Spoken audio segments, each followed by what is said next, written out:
Members of the Turkish and Saudi Coordination Council have been meeting, looking at ways to take the relationship between the two countries to a new level. They'll be working in different sectors, from education to defence cooperation. But there are a number of challenges. What are those? We talked to Saudi Arabia's Foreign Minister Adel bin Ahmed Al Jubeir. You're watching TRT World, and this is One-on-One Express.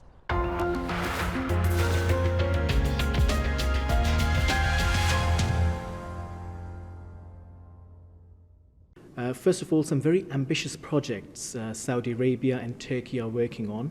Can you shed some light on the sort of projects and the sort of targets the two countries have in mind? Today, and signed a very ambitious program, as you said. We have had almost 200 officials from both governments in working on these various projects, and it ranges from security, military cooperation, political consultations, consular issues, visas, constituent affairs, health, education, information, agriculture, trade, taxes, a very ambitious agenda. The objective is to take the very strong strategic and historic ties between the two countries and elevate them to an even higher level and institutionalize them in a way where we can increase bilateral trade, increase bilateral investment, increase cooperation in all areas, whether it's security, whether it's counterterrorism, whether it's military, so that we can serve the interests of both our peoples and our two nations. Now, Saudi Arabia and Turkey have expressed concern about the humanitarian crisis in Syria. According to UN, over 400,000 people dead. But it seems that the Astana process, for example, seems to be granting legitimacy to Bashar al-Assad's regime. What's Saudi Arabia's roadmap, and can there be a solution without Bashar al-Assad? Does he have to go, or is that other option on the table? We have a common position with Turkey on this issue. The Astana talks were technical talks designed to put in place a ceasefire, cessation of hostilities, and to allow humanitarian access nationwide, and this is something that we all want.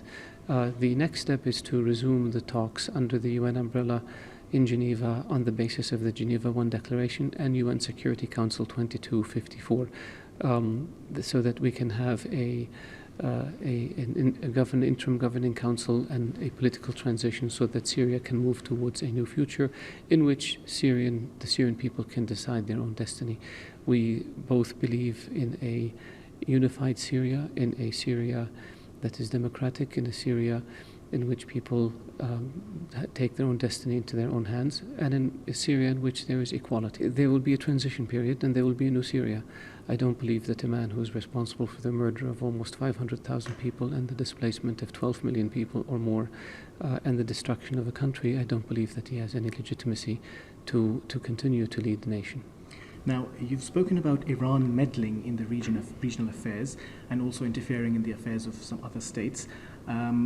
Considering the political dynamics changing with the change in administration, for example, in the United States, do you feel the strategic calculus to change?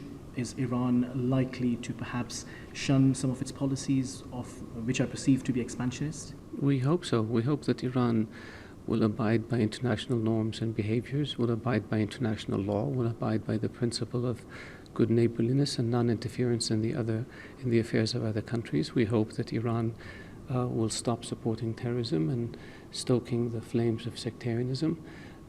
We know that Iran is the world's chief state sponsor of terrorism. They are responsible for setting up groups like Hezbollah and Shia militias in Syria and Iraq, in Pakistan, Afghanistan. They are known to have assassinated diplomats, blown up embassies. Wherever we look in the region, we find Iran's nefarious activities and we find Iran's aggressive behavior, and that must stop if Iran wants to be treated like a normal nation.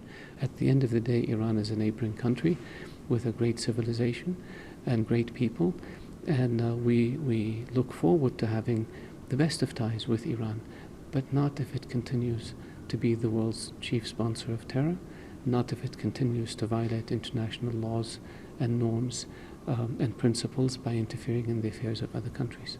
Now, there's a common perception in many policy circles in the Middle East that some of the policies of Obama administration towards Iran encouraged what people call Iranian expansionist designs and also sort of destabilized the region further. What sort of expectations do you have from the new administration in the US? We are very optimistic about the new administration. President Trump has said he wants to restore America's role in the world, and we support this, as do all of America's allies. He has said that he wants to defeat Daesh. We and all of America's allies in the region want to do that.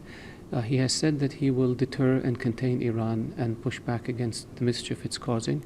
We have been saying this for years.